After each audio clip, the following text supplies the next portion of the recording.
શ્રી ગણેશાય નમઃ. મિત્રો, આપ જોઈ રહ્યા છો યુટ્યુબ આપણી ચેનલ આવો સત્સંગમાં આપ સૌનું સ્વાગત છે. મિત્રો, આજે આ વિડીયોમાં આપણે સાંભળશું તારીખ 26 એપ્રિલ 2022 મંગળવારે આવતી ચૈત્ર માસના વદ પક્ષની એકાદશી વરુથીની એકાદશીની વ્રત કથા, મહિમા, મુહૂર્ત સાંભળીશું. વ્રત કથા પણ સાંભળીશું. જો આપને આ વિડીયો પસંદ આવે તો લાઇક કરજો, શેર કરજો. અને આપ આ ચેનલ પહેલી વખત જોઈ રહ્યા છો તો સબસ્ક્રાઈબ કરી લેજો, જેથી આવનાર નવા વિડીયોની માહિતી આપ સુધી તુરંત પહોંચી શકે. ધન્યવાદ. વાકે અંબોડે શ્રીનાથજીને સુંદર શ્યામ સ્વરૂપ, શ્રી વલ્લભ સુત સેવા કરે શ્રી ગોકુળના ભૂપ, શ્રી ગોકુળના ભૂપ. મિત્રો, આ વરુથીની એકાદશી કે જે ભગવાન શ્રી નારાયણને અત્યંત પ્રિય છે, પાપનાશીની તથા પુણ્યદાયીની આ એકાદશીના દિવસે વૈષ્ણવ આચાર્ય શ્રી વલ્લભ પ્રભુના જન્મ જયંતિ નિમિત્તે પણ ઉત્સવ વૈષ્ણવ મંદિરોમાં ધામે ધૂમેથી ઉજવાશે. પોતાના ગુરુદેવના ચરણ સ્પર્શ થશે એવી આ શુભ એકાદશી છે વરુથીની એકાદશી. આ એકાદશી ભગવાન શ્રી નારાયણને અત્યંત પ્રિય છે. એકાદશીના દિવસે વ્રત ઉપવાસ કરીને ભક્તો લક્ષ્મી નારાયણની પૂજા કરીને વિધિ વિધાનથી પૂજન અર્ચન કરીને મોક્ષ ફળ પ્રાપ્ત કરી શકે છે. એકાદશી એ કલ્યાણકારી તિથિ માનવામાં આવે છે. સર્વે વ્રતોમાં રાજા સમાન કોઈ વ્રત હોય તો તે છે વરુથીની એકાદશી. આ એકાદશીનું મુહૂર્ત પણ આપણે જાણી લઈએ. વરુથીની એકાદશીની તિથિનો પ્રારંભ થાય છે તારીખ 26 એપ્રિલ 2022 મંગળવારે વહેલી સવારે, એટલે કે સોમવાર અને મંગળવારની જે રાત્રિ આવે છે તે રાત્રિમાં 1:36 આરંભ થાય છે. જે આ વરુથીની એકાદશીની તિથિ સમાપ્ત થાય છે તારીખ 27 એપ્રિલ 2022 બુધવારે રાત્રિના 12:46.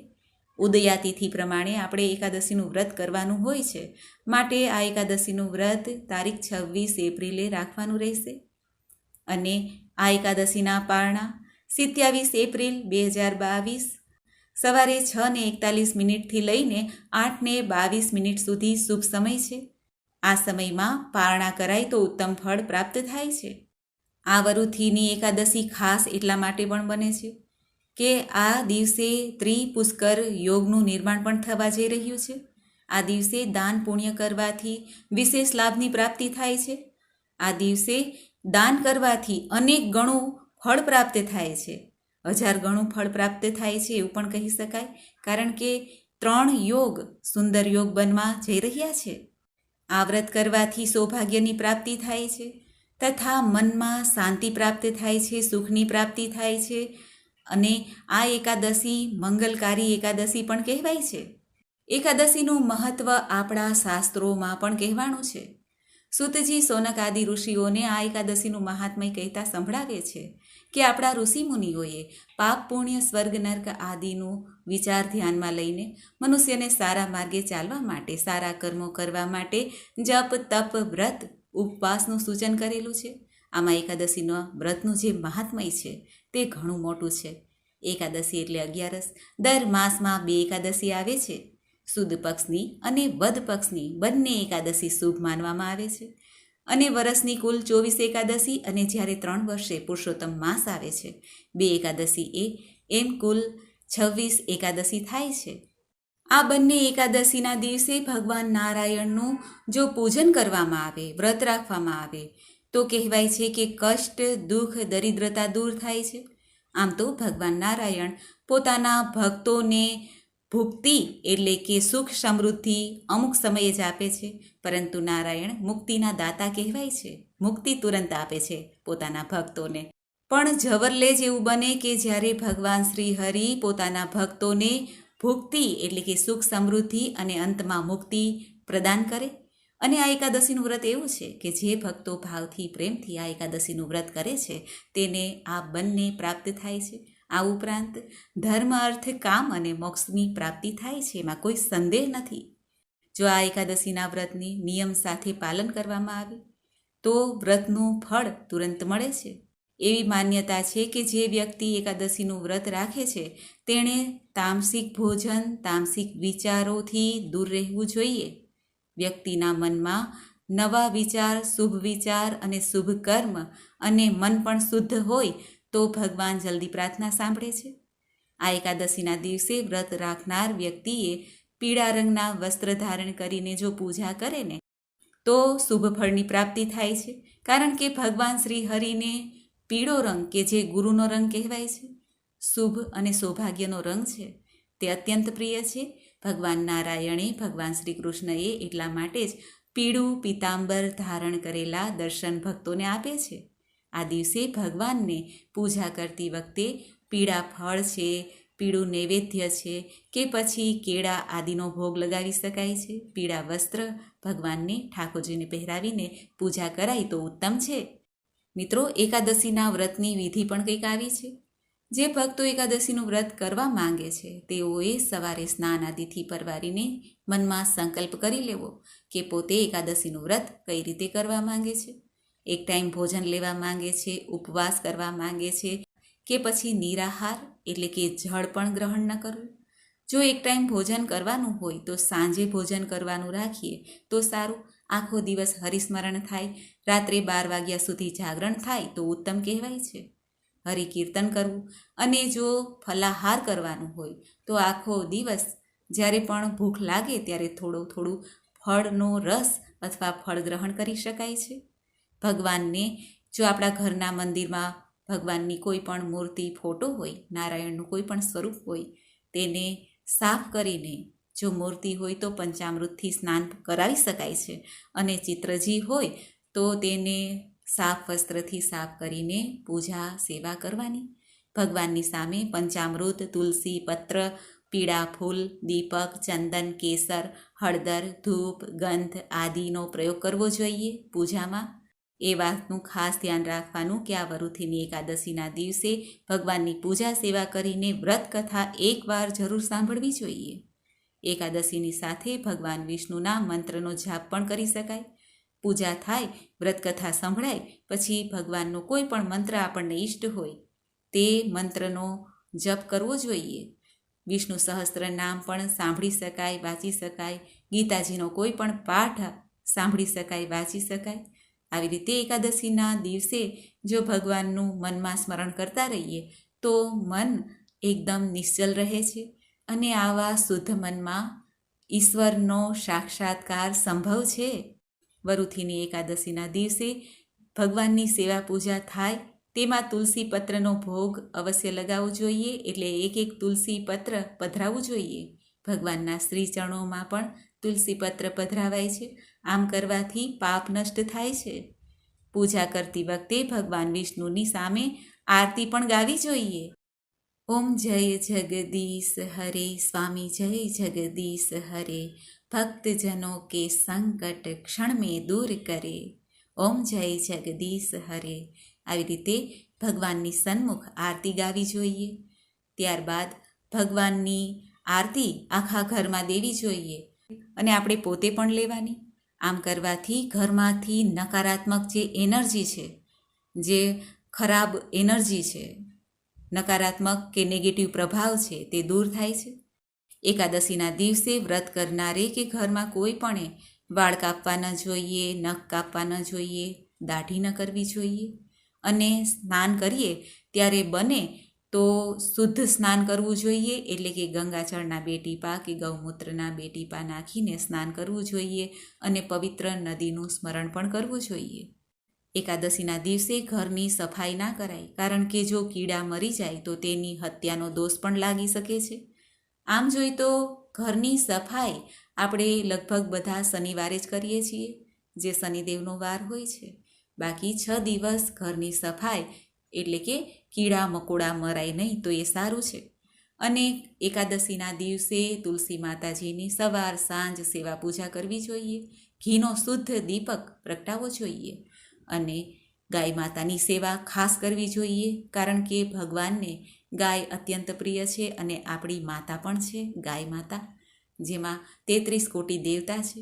જો ગાય માતાની સેવા થઈ જાય, કદાચ આપણે વ્રત ના કરી શકીએ વૃદ્ધ હોય, બાળક હોય, ગર્ભવતી મહિલાઓ હોય, વ્રત ના થાય તો પછી પશુ પક્ષીની સેવા કરી લેવી, ગાય માતાની સેવા કરી લેવી, કારણ કે આ એકાદશીની તિથિ પુણ્યદાયી છે. આ દિવસે જો શુભ કાર્ય કરવામાં આવે ને તો તેનું ફળ અવશ્ય શુભ જ હોય છે, અને જો અશુભ કાર્ય કરીએ તો તેનું પણ અશુભમાં અશુભ ફળ પ્રાપ્ત થાય છે. માટે આ દિવસે આપણે દાન પુણ્યનું જે વિધાન આપણા ઋષિમુનિઓએ બતાવ્યું છે તેનું આ જ કારણ છે કે આ તિથિ ઘણી પવિત્ર છે, મંગલકારી છે. એકાદશીના પારણા એકાદશીના બીજા દિવસે કરવાના હોય છે, એટલે કે બુધવારે. આ દિવસે દ્વાદશી એટલે કે બારસની તિથિ શરૂ થઈ જાય ત્યારે આ પારણા કરવા જોઈએ.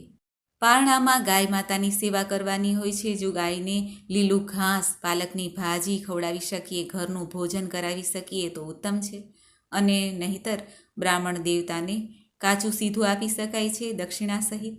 આ ઉપરાંત જરૂરિયાતમંદને દાન પુણ્ય કરવું જોઈએ. ઉનાળાની સિઝન છે માટે ચપ્પલનું દાન, છત્રીનું દાન, ભોજનનું દાન, જળનું દાન ઉત્તમમાં ઉત્તમ કહેવાય છે. આમ કરવાથી પુણ્યની પ્રાપ્તિ અવશ્ય થાય છે. આપણા કર્મો જે શુભ છે તે શુભતા વધુ લાવશે, અને જે પાપ છે તેનો ક્ષય થશે.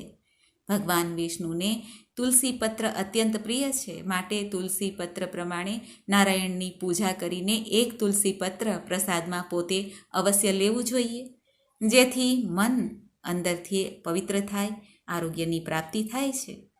વ્યસનનો ત્યાગ કરીએ, અને બની શકે તો આ દિવસે જે ભક્તો ભોજન કરે છે તે લોકો પણ લસણ, ડુંગળી અને રાંધેલા ભાતનો પ્રયોગ ન કરે તો ઉત્તમ છે, કારણ કે આ દિવસે આ બધું ભોજન પણ માંસ સમાન ગણાય છે. અને પતિ પત્નીએ પણ બ્રહ્મચર્યનું પાલન અવશ્ય કરવું. આમ કરવાથી વ્રતનું ફળ અવશ્ય પ્રાપ્ત થાય છે. મિત્રો, તો આપણે સાંભળ્યું વરુથીની એકાદશીનો મહિમા અને મુહૂર્ત. હવે આપણે સાંભળીએ આ વરુથીની એકાદશીની વ્રત કથા. બોલો ભગવાન શ્રી લક્ષ્મીપતિની જય.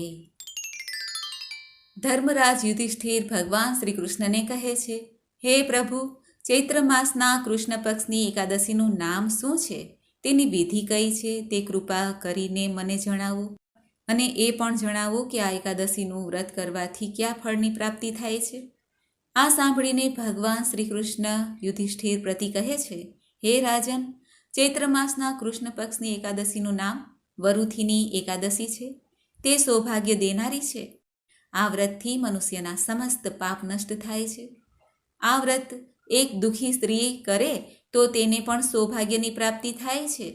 વરુથીનીના પ્રભાવથી જ રાજા માંધાતા સ્વર્ગમાં ગયા હતા. આ રીતે ધુંધુમાર આદિ પણ સ્વર્ગમાં ગયા. વરુથીની એકાદશીનું વ્રત ફળ 10 સહસ્ત્ર વર્ષ તપસ્યા કરવાના ફળ બરાબર છે. કુરુક્ષેત્રમાં સૂર્યગ્રહણના સમયે એકવાર સ્વર્ણદાન કરવાથી જે ફળ મળે છે તે જ ફળ વરુથીની એકાદશીના વ્રતના પ્રભાવથી મનુષ્યને આ લોક અને પરલોક બંનેમાં સુખ પ્રાપ્ત કરાવી શકે છે, અને અંતમાં સ્વર્ગની પ્રાપ્તિ થાય છે. ભગવાન શ્રી કૃષ્ણ યુધિષ્ઠિરને કહે છે, હે રાજન, એકાદશીનું વ્રત કરવાથી મનુષ્યને આ લોક અને પરલોકમાં મુક્તિ તો મળે છે. શાસ્ત્રમાં પણ કહ્યું છે કે હાથીનું દાન ઘોડાના દાનથી અધિક ઉત્તમ છે.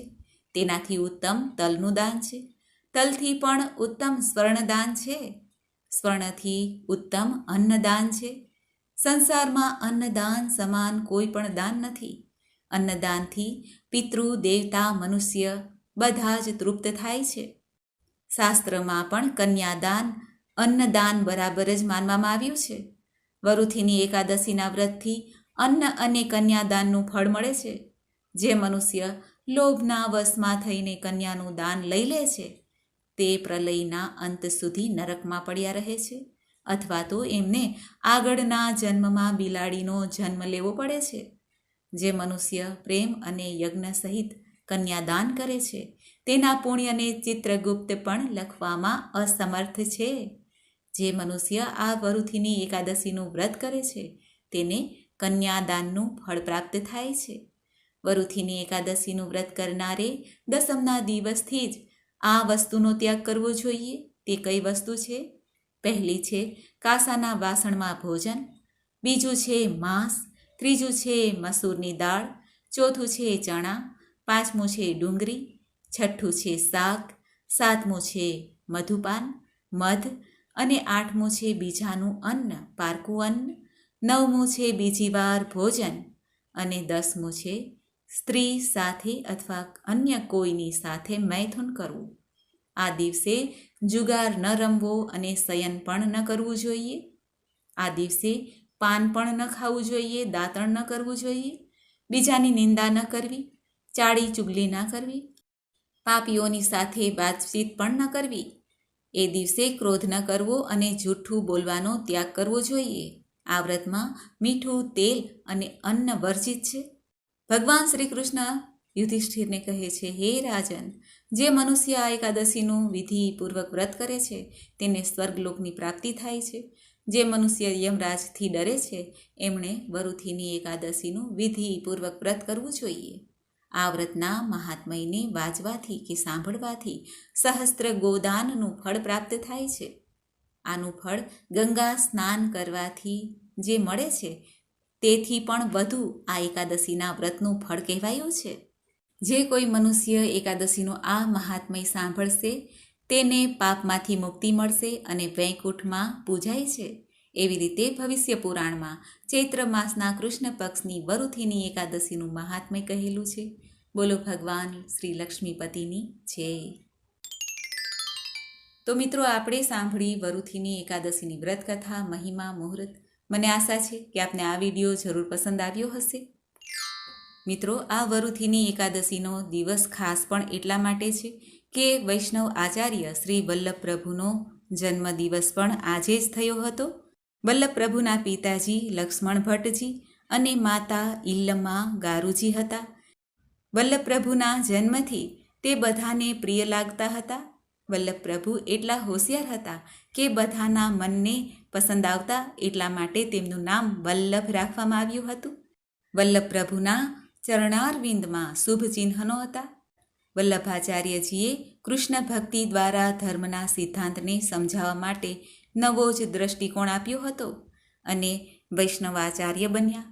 વલ્લભ પ્રભુએ નાની ઉંમરમાં જ વેદોને જાણ્યા અને કેટલાય શાસ્ત્રાર્થ કરીને બધાને પરાજય પણ કરેલા.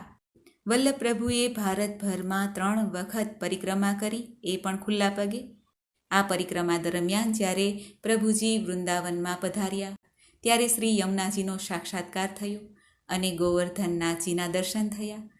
શ્રી ઠાકોરજીએ ભક્તોના દુઃખ દૂર કરવા માટે વલ્લભ પ્રભુને આજ્ઞા કરી અને વલ્લભ પ્રભુએ બ્રહ્મ સંબંધ દ્વારા ઠાકોરજીના શ્રી ચરણોમાં ભક્તોના મનને સ્થાપિત કર્યું. આમ વૈષ્ણવાચાર્ય શ્રી વલ્લભ પ્રભુજી આજે પણ એમના વંશ સહિત પૂજાય છે અને દંડવત આપણે સૌ તેમને કરીએ. ગુરુજીની કૃપાથી સૌના જ્ઞાનના અંધકાર દૂર થાય અને જ્ઞાનનો પ્રકાશ ફેલાય, એવા શુભ અને મંગલકારી ભગવાન શ્રી વલ્લભ પ્રભુને આપણે દંડવત પ્રણામ કરીએ, કોટી કોટી વંદન કરીએ. મિત્રો, આમ આ વરુથીની એકાદશીના દિવસે ભક્ત અને ભગવાન, ગુરુ અને ભગવાન બંનેનો જન્મદિવસ એકસાથે આવે છે. જે ગુરુ ભગવાન સુધી પહોંચાડે છે તે છે વલ્લભ પ્રભુજી. મિત્રો, મને આશા છે કે આપને આ વિડીયો જરૂર પસંદ આવ્યો હશે. શાંતાકારમ ભુજગશયનમ પદ્મનાભમ સુરેશમ વિશ્વાધારમ ગગનસદૃશમ મેઘવર્ણ શુભાંગમ લક્ષ્મીકાંતમ કમલનયનમ યોગભીર્ધ્યાનગમ્યમ વંદે વિષ્ણુ ભવભયહરમ સર્વલોક એકનાથમ સર્વલોક એકનાથમ. મિત્રો, મને સાંભળવા માટે ધન્યવાદ. આપ સૌને મારા જય શ્રી કૃષ્ણ.